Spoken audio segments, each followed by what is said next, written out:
Le Coran, élément clé de l'islam. Le Coran fait plus de 700 pages. Je l'ai étudié et analysé pendant des années. Je vais aborder dans cette vidéo les passages les plus importants du Coran, le livre sacré des musulmans sunnites, soit plus de 80% des musulmans dans le monde et environ 99% des musulmans en France. Comme plus de la moitié des musulmans en France n'ont jamais lu le Coran, cette vidéo est faite aussi bien pour les non-musulmans que les musulmans. Le Coran n'est pas un livre comme un autre. Il n'a pas été écrit par des hommes, mais dicté par Allah lui-même, le Dieu des musulmans, à travers le prophète Mohammed et l'ange Gabriel. Je sais que de nombreux musulmans modérés sont en opposition avec les musulmans de l'État islamique, car ces musulmans modérés ignorent la plupart des versets du Coran ou font abstraction des versets du Coran qui les dérangent le plus. Or, c'est en lisant intégralement le Coran que l'on comprend la motivation des auteurs des attentats islamiques. Dans son édition de poche disponible à la FNAC, le Coran coûte moins de 5 €, mais vous pouvez le lire gratuitement en ligne. Tant que le prophète Mohammed est en vie, l'islam ne forme qu'un seul et même Coran. Ceux qui choisissent Ali, gendre du prophète, deviendront les chiites, tandis que ceux majoritaires qui préfèrent suivre Abu Bakr, compagnon de Mahomet, deviendront les sunnites. Les musulmans chiites ne respectent pas le Coran des sunnites, les versets du Coran que je vais citer ne les concernent donc pas. Je rappelle qu'il y a une guerre entre les musulmans chiites et les musulmans sunnites depuis la mort de leur prophète. En France, nous n'avons pratiquement que des musulmans sunnites, mais ceux-ci ont des opinions divergentes. Il y a les fidèles du Coran qui veulent que la France devienne un pays musulman avec la loi islamique à la place de nos lois républicaines, et il y a les musulmans modérés qui préfèrent vivre dans un pays non musulman avec toutes les libertés que cela implique. Maintenant, je vais vous faire la lecture des versets les plus importants du Coran. Dans le Coran, il n'y a pas de chapitres, mais des sourates.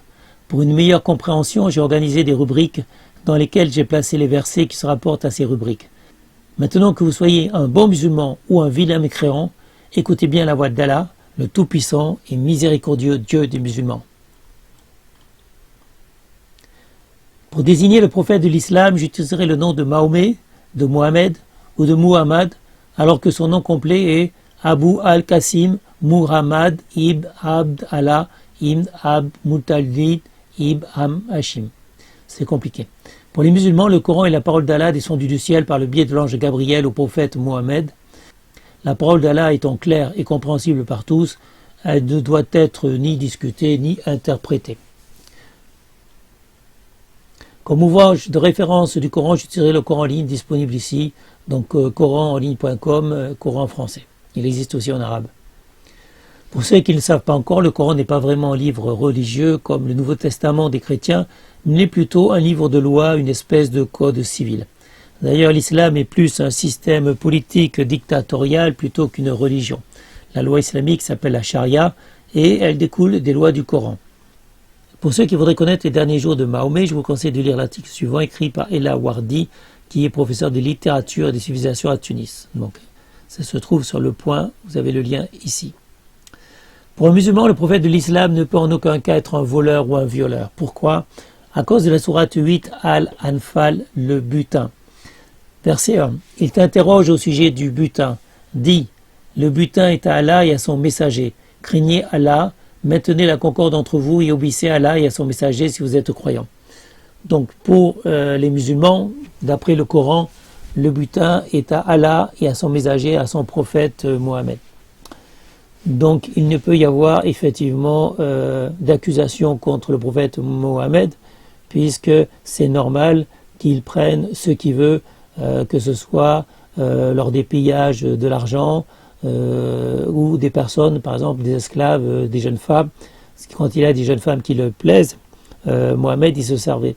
Donc d'abord il prenait les femmes qu'il voulait, les filles et les femmes qu'il voulait, et ensuite il donnait le reste aux autres musulmans.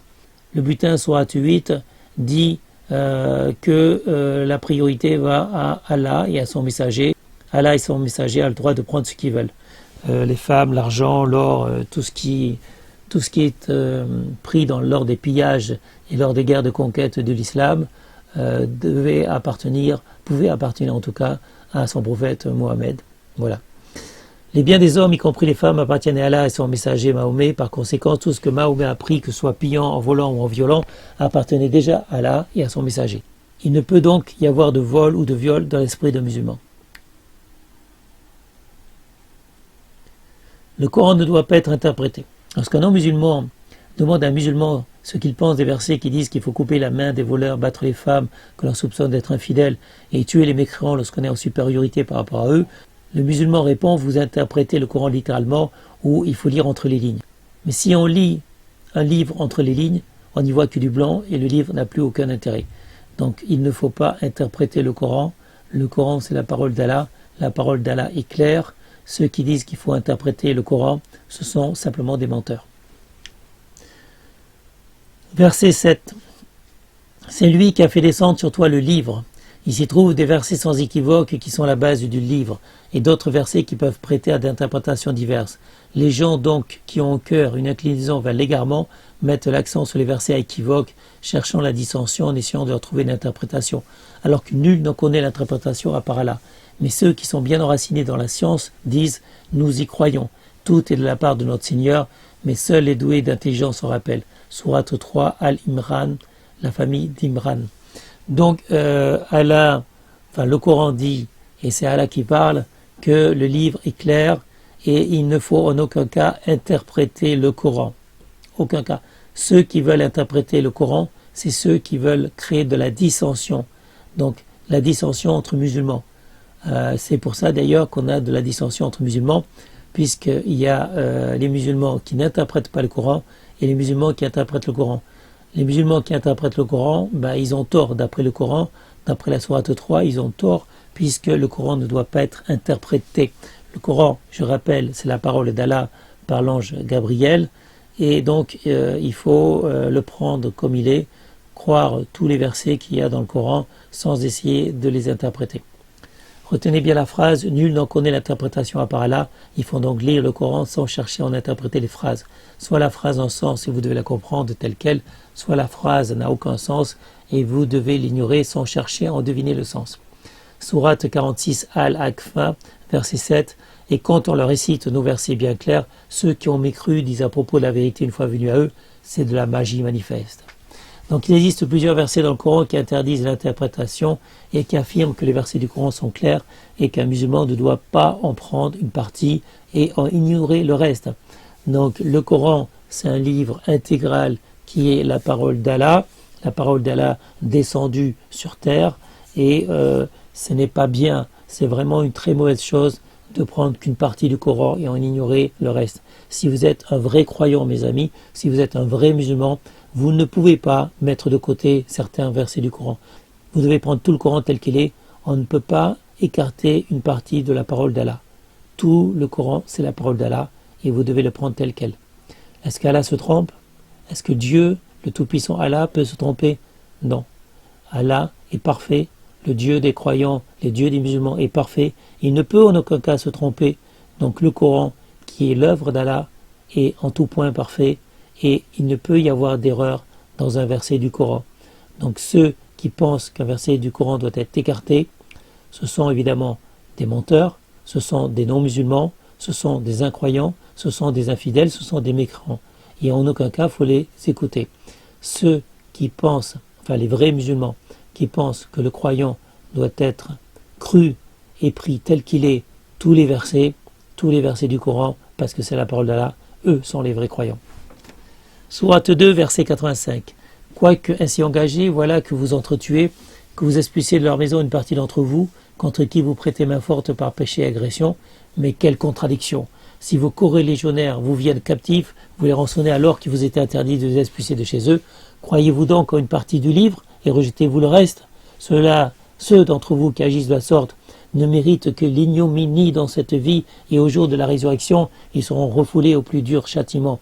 Et Allah n'est pas inattentif à ce que vous faites. Voilà mes amis, la sourate 2 verset 85 est très très clair. Ceux qui rejettent une partie du livre, ils finiront brûlés en enfer. Ils ne méritent en aucun cas le paradis d'Allah, mes amis. En aucun cas le paradis d'Allah. Et vous ne devez pas ignorer une partie du livre, vous ne devez pas rejeter une partie du livre sacré, le Coran des sunnites, 80%, plus de 80% des musulmans, ils vénèrent ce livre. Et si vous rejetez une partie de ce livre, une partie du Coran, vous n'êtes pas digne d'être du musulman. Vous méritez le plus dur châtiment. Vous méritez que vos corps soient brûlés, que vos peaux soient arrachées pour être brûlés. et que vous ayez une nouvelle peau sur votre corps pour qu'elle soit brûlée à nouveau, vous méritez de souffrir pour le reste de l'éternité, mes amis. Voilà. Plus de la moitié de musulmans qui vivent en France ont une vision édulcorée de l'islam. Je suppose qu'ils sont musulmans parce que leurs parents étaient musulmans. Le problème est qu'ils n'ont jamais lu entier le Coran et ignorent tout de la vie du prophète de l'islam. Oui, mes amis, nous avons beaucoup de gens qui se prétendent musulmans en France, mais qui en aucun cas ne sont musulmans. Déjà parce qu'ils n'ont pas lu le Coran, ils ignorent totalement le Coran, ils ignorent pratiquement tous les versets du Coran, et donc ces gens-là, ils se prétendent musulmans, mais qu'est-ce qu'ils ont de musulmans? Ils n'ont rien de musulmans. Donc, le paradis d'Allah n'est pas fait pour eux, mes amis.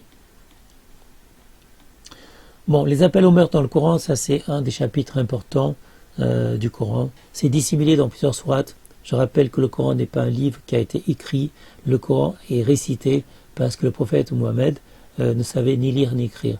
Le prophète Mohammed entendait des voix, il entendait des voix dans sa tête et il répétait ce qu'il avait entendu à ses amis, à ses fidèles musulmans. Donc je rappelle, le Coran n'est pas au départ un livre écrit, il a été écrit par la suite. C'est la récitation, c'est la voix d'Allah par le biais de l'ange Gabriel qui a parlé dans la tête du prophète Mohammed.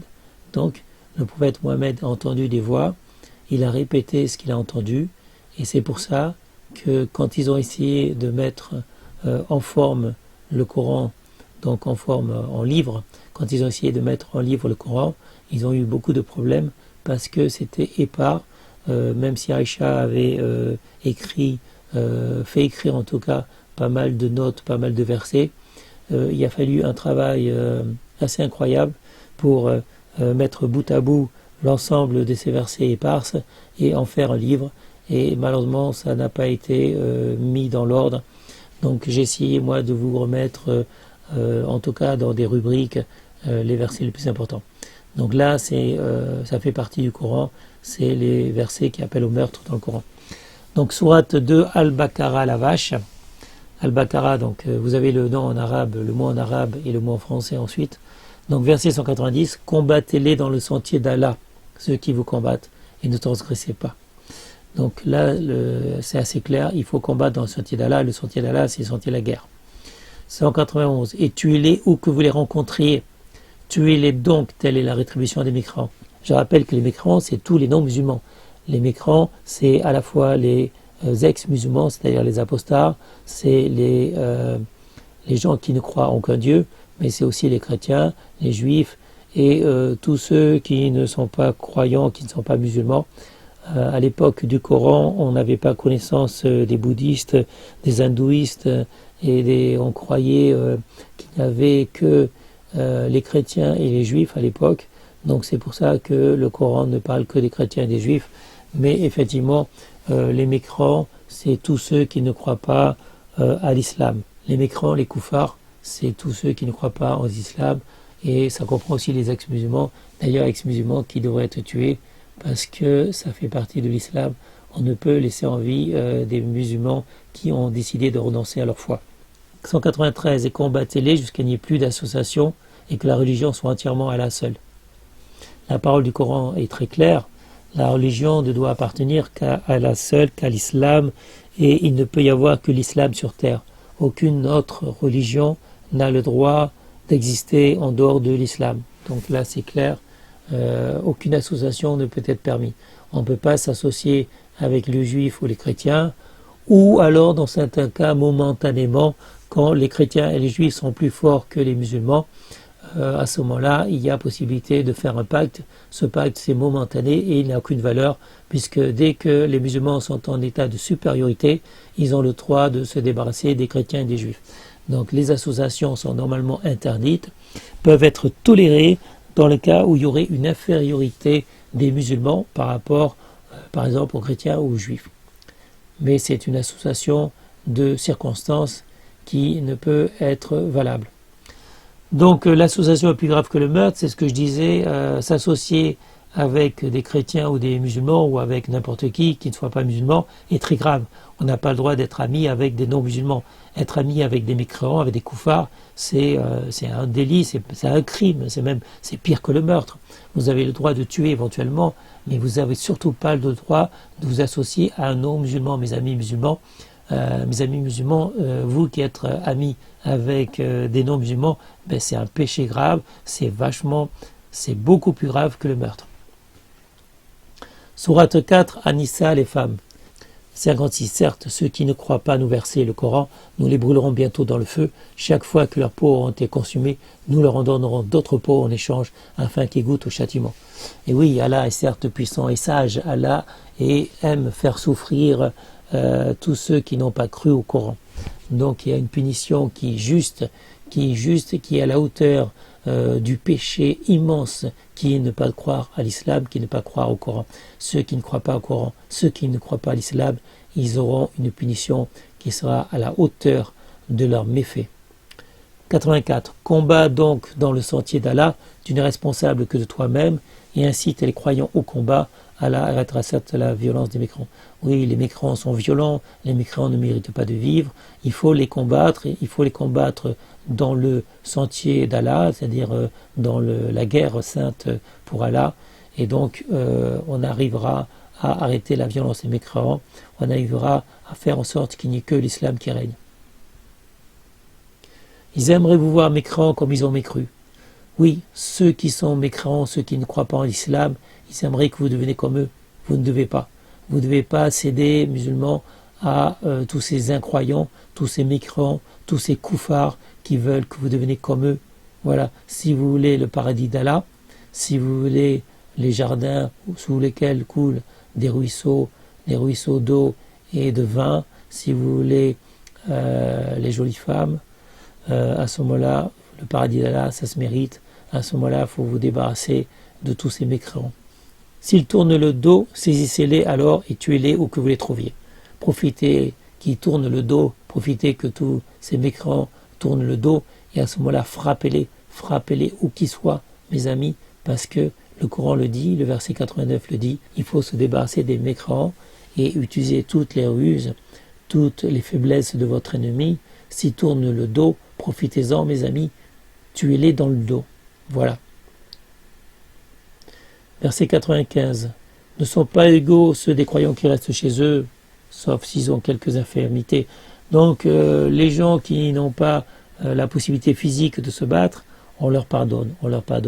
Mais Allah donne à ceux qui luttent corps et biens un grade d'excellence sur ceux qui restent chez eux, ceux qui partent au combat pour la gloire d'Allah, pour la gloire de l'islam, eux méritent le paradis. Et Allah a mis les combattants au-dessus des non-combattants. Il y aura une rétribution immense pour eux.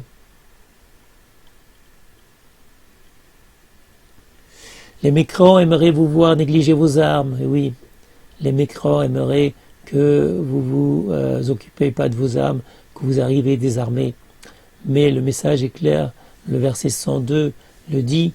Il faut que vous vous occupez de vos armes. Prenez garde, mes amis. Ne négligez pas vos armes. Sourate 5, Al-Maïda, la table servie. Tous ceux qui s'opposent à Allah, tous ceux qui s'opposent à l'islam, il faut qu'ils soient tués, crucifiés, ou que soient coupées leurs mains et leurs jambes opposées. Ô les croyants, ne prenez pas pour alliés les juifs et les chrétiens. Et oui, mes amis, verset 51, sourate 5, ne prenez pas pour alliés les juifs et les chrétiens.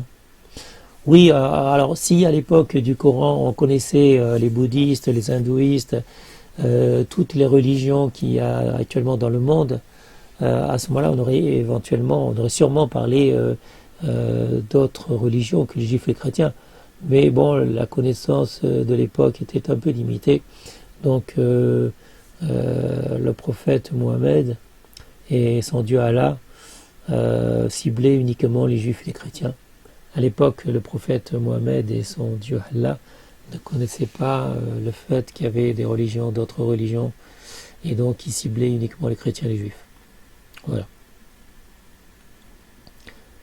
Voilà. Sourate 7 Al-Araf. Que de cités nous avons détruites. notre rigueur les atteignait au cours des repos nocturnes ou durant leur sieste. Et oui, Allah est fier de se vanter d'avoir détruit de nombreuses cités, de nombreuses villes, pendant le sommeil, pendant que les gens dormaient la nuit ou qui se reposaient.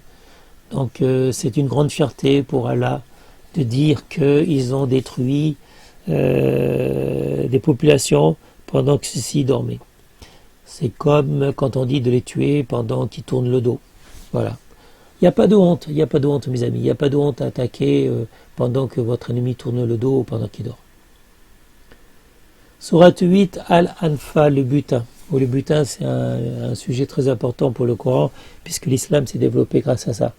L'islam est parti de rien, et c'est grâce au butin qu'il a pu obtenir les moyens, les richesses pour se développer. Ce qu'on prend aux ennemis. Butin, c'est ce qu'on prend un ennemi pendant une guerre après la victoire, et c'est le produit d'un vol, d'un pillage, puisque l'islam a commencé avec les pillages des caravanes. Donc c'est grâce à l'attrait du butin que l'islam s'est développé au tout début de l'islam. Verset 17, ce n'est pas vous qui les avez tués, mais c'est Allah qui les a tués. Et lorsque tu lançais une poignée de terre, ce n'est pas toi qui lançais, mais c'est Allah qui lançait. Donc tout ça pour dire que quand vous tuez des mécréants, ne vous en faites pas, vous n'êtes pas le meurtrier, ce n'est pas vous, c'est Allah. C'est le Dieu qui vous guide, c'est le Dieu qui tue pour vous par le biais de votre main, par le biais de votre bras. Donc le verset 17 dédouane le musulman qui commet un crime. Sourate 9, Al-Tawbah, le désaveu ou le repentir. Tuez les associateurs où que vous les trouviez, capturez-les, assiégez, guettez-les dans toute embuscade. Donc on a dit qu'il fallait tuer les non-musulmans quand ils tournent le dos, quand ils dorment, et donc on peut les capturer, les assiéger, mettre des embuscades, faire des pièges, oui c'est bien. C'est une bonne chose de faire des pièges pour que les non-musulmans tombent dedans, et à ce moment-là on en profite, on les tue.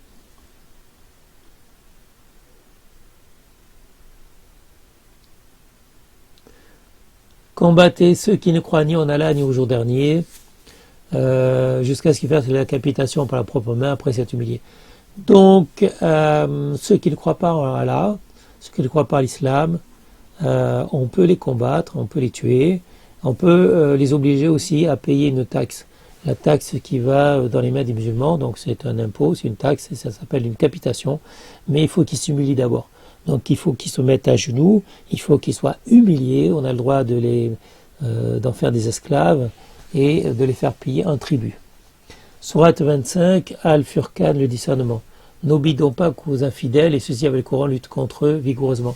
Oui, c'est pour ça que dans les attentats, on a beaucoup de musulmans qui ont avec eux le Coran. Le Coran, en fait, c'est le livre sacré qui va permettre à tout bon musulman de lutter vigoureusement contre les non-musulmans. Voilà. Le Coran, c'est une arme, si vous voulez. Sourate 40, Ghafir, le pardonneur. Ceux qui traitent le mensonge, livre, le Coran, et ceux avec quoi nous avons envoyé nos messages, ils sauront bientôt quand des carcans à leur cou et avec des chaînes, ils seront traînés dans l'eau bouillante et qu'ensuite ils brûleront dans le feu. Donc ça, c'est des menaces pour les non-musulmans. Ça, c'est Mona Walter, une ex-musulmane qui parle. Les musulmans sont normalement de braves gens comme n'importe qui, puis quand ils lisent le Coran, ils deviennent des machines à tuer. Alors, comme je l'ai dit, le Coran, c'est quand même une arme de guerre. C'est pas n'importe quel livre. C'est un livre de loi, c'est un livre qui ordonne de tuer, donc c'est quand même une bonne arme de guerre. Sourate 44, Al-Dukan, la fumée. Certes, l'arbre de Zakoum sera la nourriture du grand pêcheur, comme du métal en fusion il bouillonnera dans les ventres, comme le bouillonnement de l'eau surchauffée, qu'on les saisisse et qu'on l'emporte en plein dans la fournaise, qu'on verse ensuite sur sa tête de l'eau bouillante comme châtiment. Bon, là c'est une description de ce qui arrivera à ceux qui tomberont dans l'enfer d'Allah. Oui, parce que Allah, il gère le paradis et l'enfer, pour ceux qui ne le savent pas. Sourate 47, Muhammad. Lorsque vous rencontrez au combat ceux qui ont mécru, frappez-en les coups. Voilà. Donc là, en fait, c'est assez important. Ça explique pourquoi on égorge et on décapite. Donc c'est le Coran lui-même qui dit il faut frapper les coups. Ça revient et c'est quelque chose qui reste dans les musulmans, puisque enfant, on leur apprend par exemple à égorger un mouton, et ou quand ils sont tout petits, dans certains pays musulmans, on leur apprend à décapiter des poupées, décapiter des peluches, et donc un bon enfant musulman même quand il est tout petit, à 4 ans, 5 ans, 6 ans, il doit couper la tête d'une peluche, il doit décapiter un animal, couper la tête d'un animal. Ça lui apprend à ne pas avoir peur du sang, ça lui apprend à aimer ça, et le jour où il est en face d'un homme écran, il saura comment lui couper la tête. Ne faiblissez pas et n'appelez pas la paix alors que vous êtes les plus hauts. Donc ça c'est le verset 35, c'est intéressant. Oui, en fait quand les musulmans sont en pouvoir, sont en supériorité, alors à ce moment-là il ne faut pas affaiblir, au contraire, c'est là qu'il faut combattre le plus, c'est là qu'il faut vaincre. Quand les musulmans sont en état d'infériorité, à ce moment-là ils peuvent utiliser la ruse, ils peuvent utiliser tous les moyens à leur disposition. Voilà, donc, mais lorsqu'ils sont en supériorité, alors à ce moment-là, il faut y aller franco, il ne faut plus avoir peur, il faut plus besoin d'utiliser la ruse, plus besoin de se cacher, plus besoin de dire que c'est une religion de paix d'amour.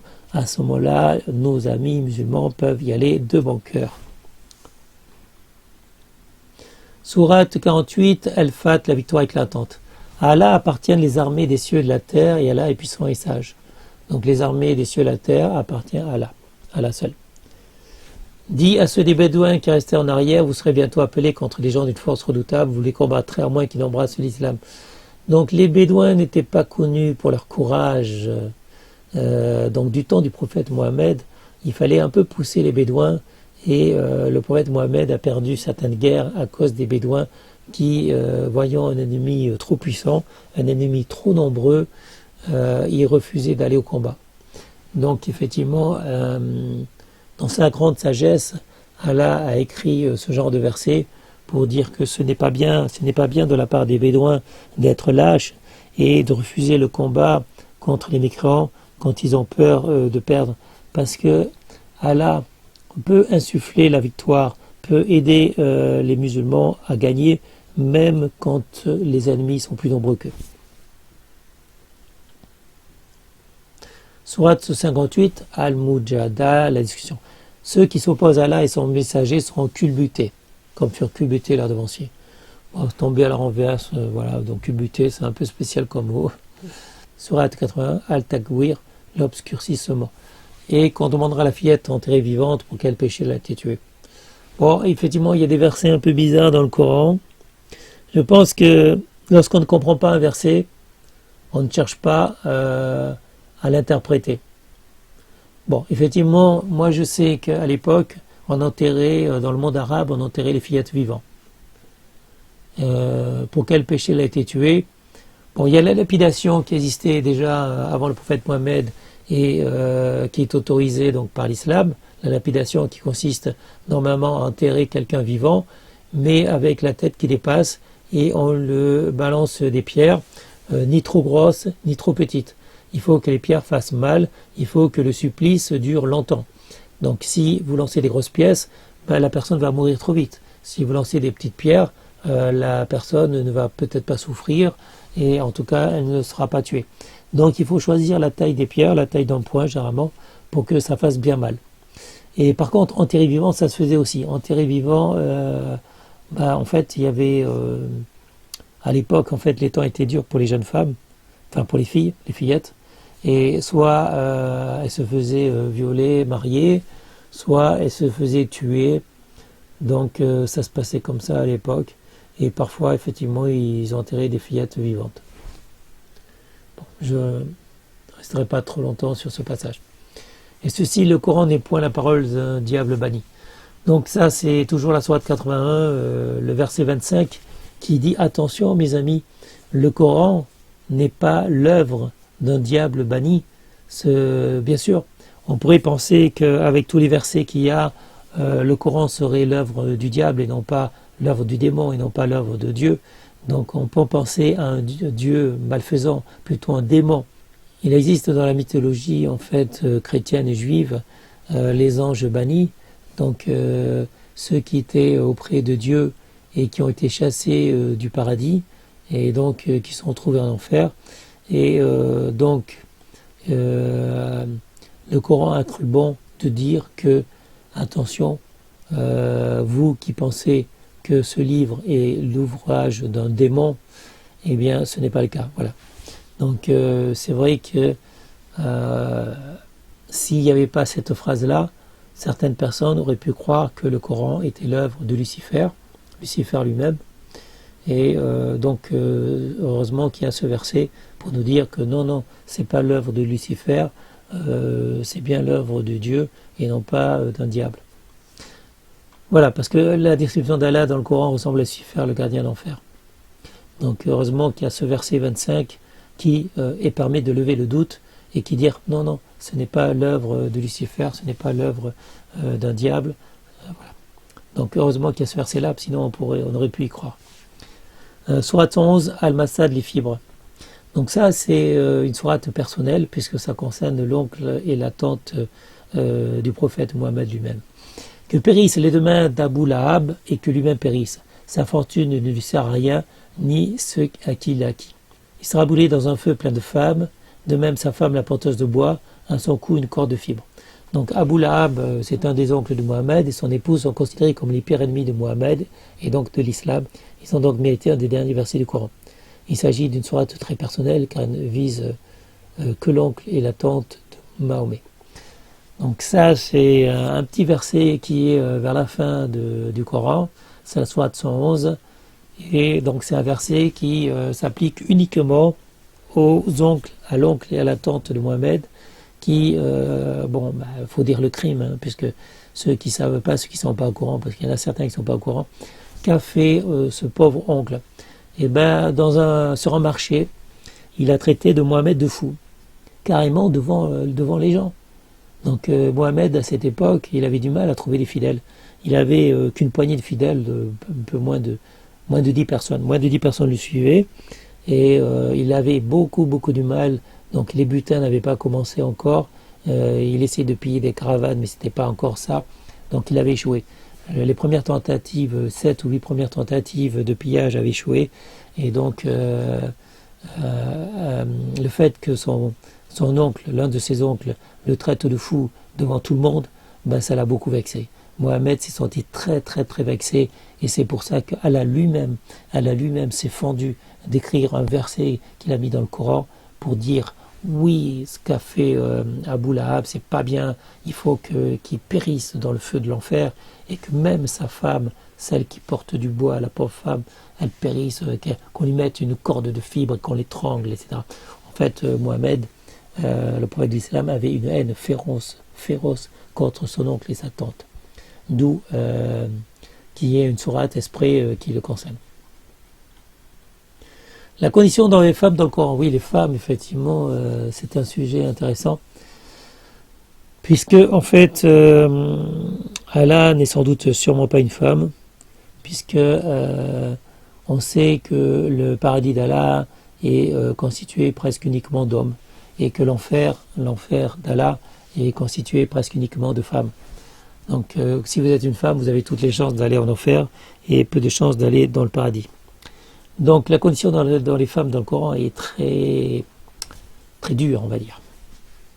Sourate 2, Al-Baqarah, la vache. Et il t'interroge sur la menstruation des femmes. Dis, c'est un mal, éloignez-vous des femmes pendant les menstrues, et ne les approchez pas quand elles sont pures. Et ne les approchez que quand elles sont pures. Quand elles seront purifiées, alors cohabitez avec elles. Ok. Donc ça dit quoi? Qu'il ne faut pas faire l'amour avec les femmes quand elles ont les règles. Une femme qui a ses règles, c'est une femme impure. Vos épouses sont pour vous un champ de labour. Allez à votre champ comme et quand vous le voulez, et œuvrez vous-même par l'avance.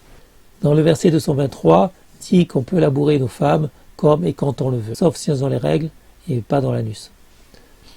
D'après Ibn Abbas, le prophète a dit « Allah ne regarde pas un homme qui a un rapport avec un homme ou avec une femme par son derrière », rapporté par un timide dans de Sunna 1165 qu'il a authentifié.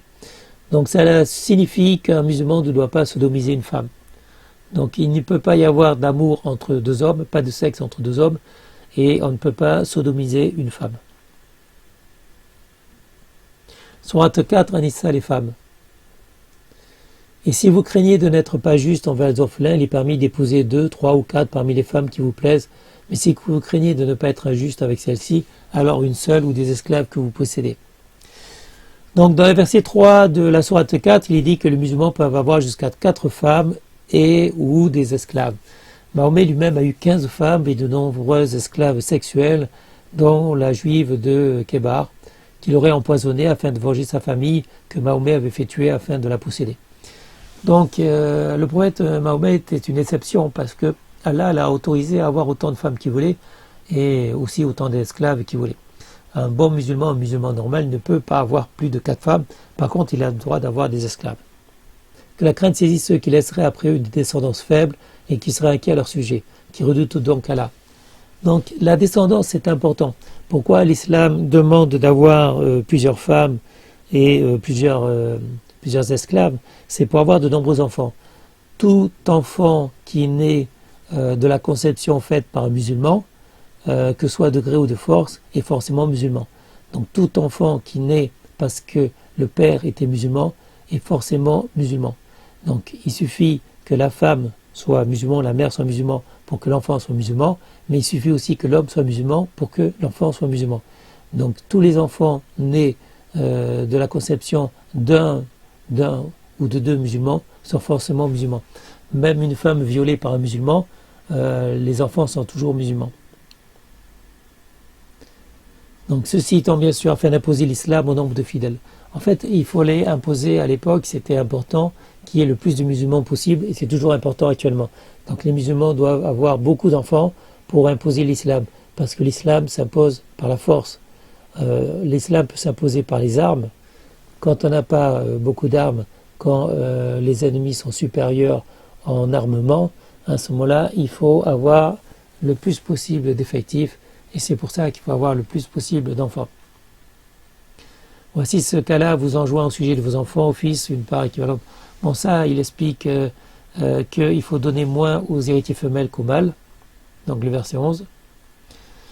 Celles de vos femmes qui forniquent, faites témoigner à leur rencontre 4 d'entre vous. S'ils témoignent, alors confinez ces femmes dans vos maisons, jusqu'à ce que la mort les rappelle, ou qu'Allah décrète notre ordre à leur égard.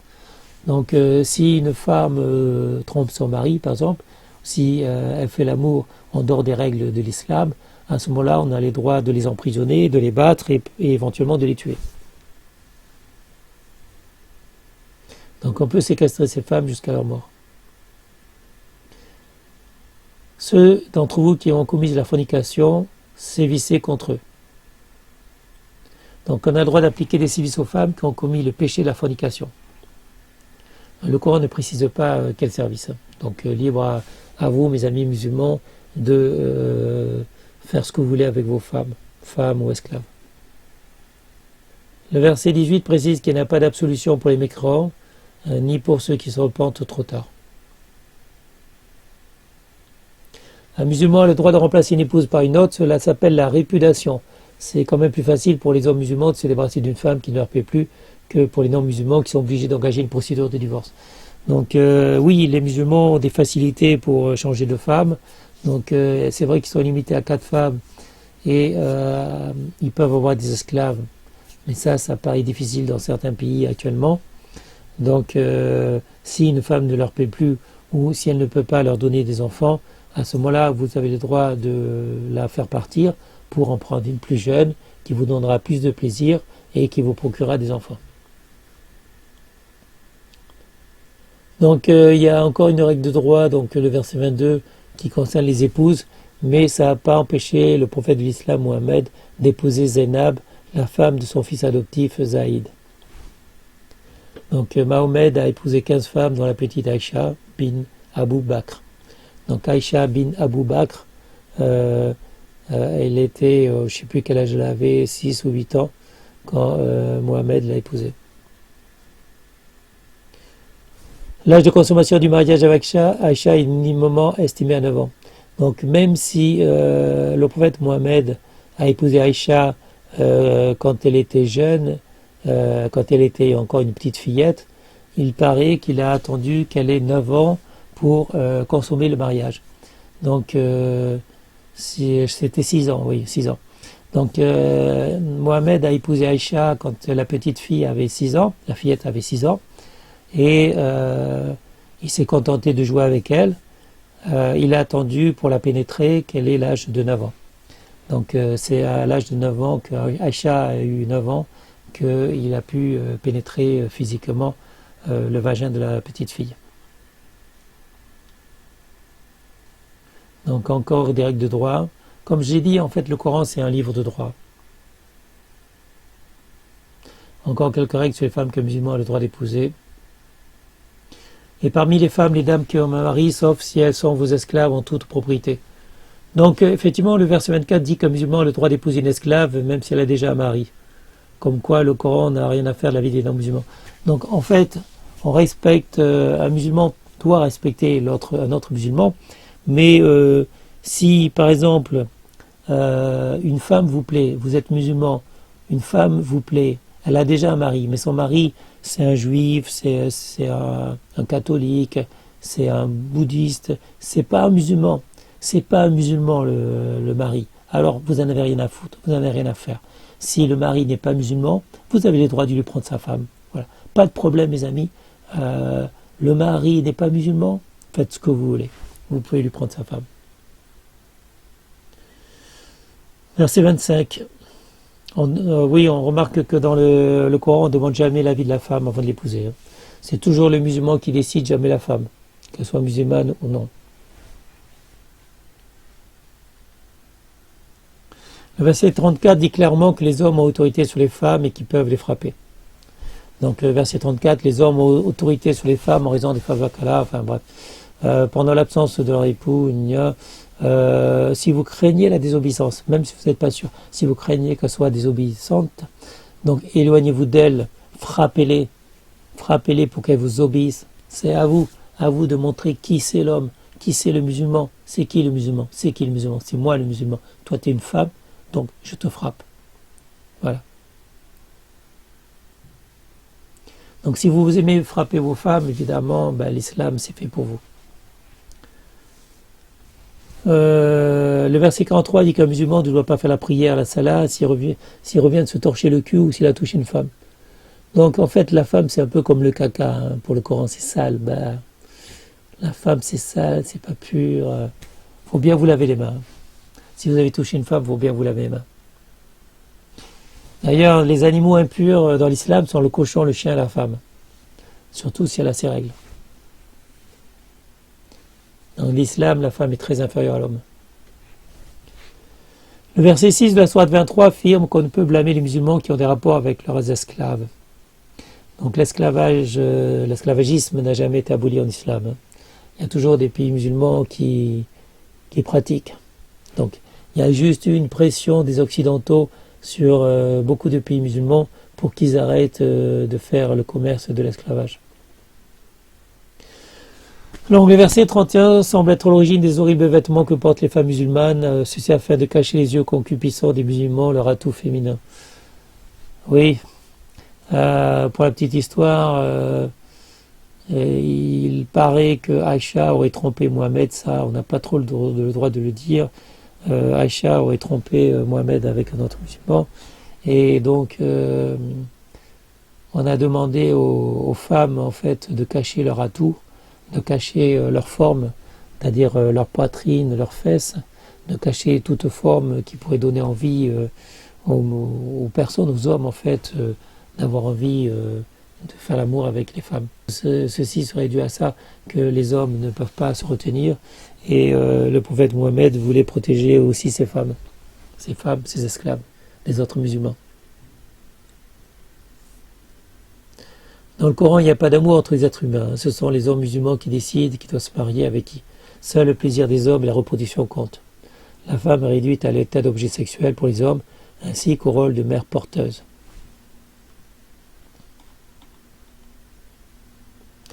Donc la sourate 65 parle du divorce. Le terme approprié pour se débarrasser de sa femme lorsqu'on n'en veut plus est la répudiation. Le Coran a une sourate pour ça. Mais comme le Coran a été rédigé un peu n'importe comment, tout est mélangé, et on trouve des incitations au djihad dans la sourate des femmes et des passages dans la sourate 65 qui auraient dû se trouver dans la sourate 4. Mais bien sûr, la faute n'incombe pas à Mahomet, parce qu'il ne savait ni lire ni écrire, et le Coran a été rédigé bien après sa mort. Le verset 4 de la sourate 65 indique qu'un musulman peut épouser une femme qui n'a pas encore eu ses règles, c'est-à-dire une petite fillette. Donc, de même pour celles qui n'ont pas encore de règles. Si vous avez des doutes à propos de la période d'attente de vos femmes qui n'espèrent plus avoir de règles, leur délai est de 3 mois. De même pour celles qui n'ont pas encore de règles. Donc en fait, il n'y a pas d'âge minimum. Donc quand ce qui concerne le sexe avec les femmes, contrairement à nos lois actuellement, qui dit que généralement il faut avoir 18 ans pour faire l'amour, il faut que la fille soit majeure pour faire l'amour avec elle. Évidemment, en islam, il n'y a pas d'âge. Il y a même des musulmans qui épousent des fillettes, pas des fillettes, des bébés.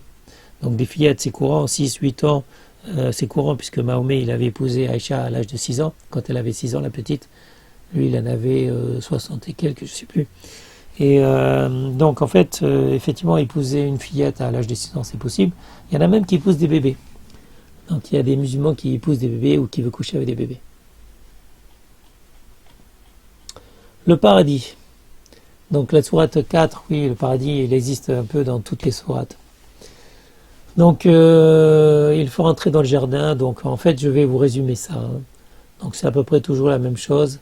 Vous l'avez, donc le paradis, description du paradis dans la sourate 4, sourate 5, sourate 16, sourate 37, sourate 39, sourate 44, sourate 47, sourate 52, sourate 55, sourate 57, sourate 64, sourate 78. En fait, description du paradis sont à peu près partout dans le Coran. Donc ça a été éparpillé dans le Coran.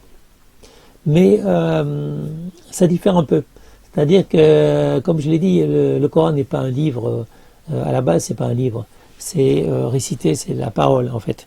C'est-à-dire qu'ils ont récupéré les paroles des gens et ils ont essayé d'en faire un livre, mais ils n'ont pas mis d'ordre, et comme ça a été récité par plusieurs personnes, il y a des interprétations, enfin des versets qui se contredisent un peu. Donc concernant le paradis, en gros, il faut comprendre qu'il y a des jardins sous lesquels coulent des ruisseaux d'eau, de lait, de vin et de miel. Des vignes, des palmiers, des grenadiers, des fruits, des viandes, des coupes d'eau, des épouses purifiées, des belles aux seins arrondis d'une égale jeunesse, des houris vierges aux grands yeux noirs cloîtrés dans des tentes, des garçons à leur service, pareils à des perles bien conservées, des tapis, des lits bien rangés, des vêtements de satin et de brocart, des étages au-dessus desquels d'autres étages sont construits et sous lesquels coulent les rivières. Donc on a beaucoup trop parlé du paradis d'Allah, du paradis des musulmans, comme quoi c'était un paradis de débauche, avec plein de femmes, avec du vin qui coule. Mais en fait, il n'y a pas que du vin, il y a aussi de l'eau, il y a aussi des fruits, il y a aussi du lait, il y a aussi de miel, il y a plein de choses. Effectivement, il y a beaucoup de femmes vierges. D'ailleurs, on se demande comment elles restent vierges. Certains de mes amis musulmans m'ont dit c'est le miracle d'Allah qui fait que une fois que vous avez couché avec une femme vierge au paradis, elle redevient vierge. Après, il y en a d'autres qui disent que c'est parce que les musulmans, quand ils sont au paradis, ils ne peuvent plus faire l'amour. C'est-à-dire qu'ils n'ont plus de sexe. Donc, en fait, les femmes vierges restent vierges. Donc, ils n'ont pas parlé de téléphone, d'internet, pas de gâteau, pas de bonbons, pas de légumes, pas d'œufs, pas de jus de fruits, pas de soda. Et voilà, donc si les femmes restent vierges, c'est soi-disant parce qu'on ne peut plus les pénétrer. Donc en fait, c'est un paradis qui n'est pas très très marrant, qui n'incite pas beaucoup les gens en fait, qui peut inciter les musulmans. Mais en fait, qu'est-ce qui peut inciter les musulmans à aller au paradis d'Allah? Le fait de boire, le fait de manger, le fait qu'il y ait de jolies femmes. Mais est-ce qu'ils pourront coucher avec elles? Ça, c'est pas sûr. Donc en fait, c'est ça qui peut inciter certains musulmans à vouloir le paradis d'Allah. Après, il y a l'enfer. En fait, c'est la carotte et le bâton. Donc la carotte, c'est le paradis et le bâton, c'est l'enfer. Donc il fallait faire peur aux musulmans, donc peur aux gens, et ça, c'est l'enfer. Allah, il gère le paradis et l'enfer. C'est Allah qui décide de vous envoyer à l'enfer, et c'est Allah qui vous punira en enfer. Donc Allah, il est aussi en enfer. Quiconque désobéit à Allah et son messager, il fera entrer au feu pour y demeurer éternellement. Donc là, on voit bien que je vais vous résumer un peu parce que c'est comme dans le paradis, c'est éparpillé. Mais il y a l'eau bouillante, il y a le feu, il y a la torture en fait, c'est la torture. Donc en fait, c'est la torture de tous ceux qui sont à l'enfer, sachant que l'enfer est composé principalement de femmes. L'esclavage est autorisé dans l'islam. Donc là, on le voit dans la sourate 2, Al-Baqarah, la vache. Vos épouses sont pour vous un champ de labour. Rappelons, vous autorisez à laborer vos épouses, même celles qui n'ont pas eu leurs règles. Donc Aïcha avait 6 ou 7 ans quand elle s'est mariée à Mahomet. Mahomet prenait souvent les femmes de ses ennemis. Il a pris aussi la femme de son propre fils adoptif parce qu'il l'a trouvée très jolie. En fait, la femme de son fils adoptif est venue une fois dans la maison de Mahomet et c'est là que Mahomet l'a trouvée très belle. Et il a décidé qu'il l'épouserait. Donc il a pris la femme de son propre fils. Donc sourate 4 An-Nisa, les femmes, sauf si elles sont vos esclaves en toute propriété. Donc voilà, vos esclaves en toute propriété, vous avez le droit. Parmi celles de vos esclaves, ceci et si ce n'est qu'avec leurs épouses de les esclaves qu'ils possèdent. On ne peut pas les blâmer s'ils font ça avec leurs épouses ou leurs esclaves. Donc vous avez le droit d'avoir des rapports sexuels avec vos épouses et avec vos esclaves. Pas de problème. Loué soit Allah qui légalise l'esclavage sexuel des femmes. Il faut couper la main des voleurs. Donc effectivement, couper la main des voleurs, il y a peu de chances qu'ils recommencent. Après, comment les voleurs vont vivre quand ils auront les mains coupées, je pense qu'on va leur couper la tête. Aïcha a rapporté, le prophète a dit, la main de voleur doit être coupée pour le vol d'un bien qui vaut un quart de dinar ou plus. Donc là, il a fixé à partir de quel montant, à partir de quel délit, en fait, de quel crime on peut couper la main de voleur. Si le montant d'un bien vaut un quart de dinar, c'est pas beaucoup un dinar. Donc si ça vaut un peu plus d'un quart de dinar, on peut lui couper la main. Le messager d'Allah lui-même a coupé la main de voleur pour avoir volé un bouclier qui valait 3 dirhams. Que la malédiction d'Allah soit sur le voleur qui a volé un œuf et que sa main soit coupée. Donc ça c'est le prophète Mohammed qui a dit ça lui-même. Un voleur qui vole un œuf, il mérite que sa main soit coupée. Alors, il faudrait essayer d'appliquer ça en France. Voilà mes amis, donc j'ai fini sur cette bonne note. Donc voilà, donc je pense que si la France devient un pays musulman, on pourra enfin appliquer la loi d'Allah et couper la main des voleurs, même s'ils ont volé qu'un seul œuf. Voilà mes amis. Donc sur ce, je vous souhaite une bonne journée, je vous dis à bientôt pour une prochaine vidéo. Je sais que beaucoup de musulmans et de non-musulmans ignorent complètement le Coran. Eh bien j'espère que grâce à cette vidéo, nos amis musulmans et non-musulmans vont enfin savoir ce qu'est le Coran et ce qu'est l'islam. Sans le Coran, il n'y aurait pas d'islam. Donc voilà mes amis, maintenant vous savez vraiment ce qu'est l'islam. L'islam sans le Coran n'existe pas et vous devez absolument savoir ce qu'il y a sur le Coran. Vous pouvez le lire en ligne. Donc vous avez ici Coran en ligne, la traduction rapprochée. Vous l'avez en français, vous l'avez en arabe aussi. Donc vous avez toutes les sourates. Donc je vous invite à lire le Coran en ligne. Moi je l'ai déjà lu et relu plusieurs fois, donc je le connais très bien. Voilà mes amis, on termine sur l'image du Coran en ligne et je vous incite à lire parce qu'il y a trop de musulmans et de non-musulmans qui racontent vraiment n'importe quoi. C'est du grand n'importe quoi quand j'entends tous ces musulmans parler de l'islam alors qu'ils ne connaissent même pas le Coran. Franchement, tous ces non-musulmans et ces musulmans qui osent parler de l'islam sans connaître le Coran en ligne, alors qu'il existe le Coran en ligne, si vous n'avez pas les moyens d'acheter le livre, lisez au moins le Coran en ligne, mes amis. Lisez le Coran en ligne, mes amis. Vous avez tout. Le bouquin de poche, il fait 700 pages. Mais bon, c'est pas si difficile à lire que ça. Hein. Certaines sourates sont très courtes. Ici, donc, le Coran est en ligne, donc coran-enligne.com. Et vous avez donc 114 sourates. Mais comme je l'ai dit, certaines sourates sont vraiment très très courtes. La dernière sourate, c'est la sourate 114, elle est très très courte. Donc vous avez beaucoup de sourates comme ça qui ne font que quelques lignes, mes amis.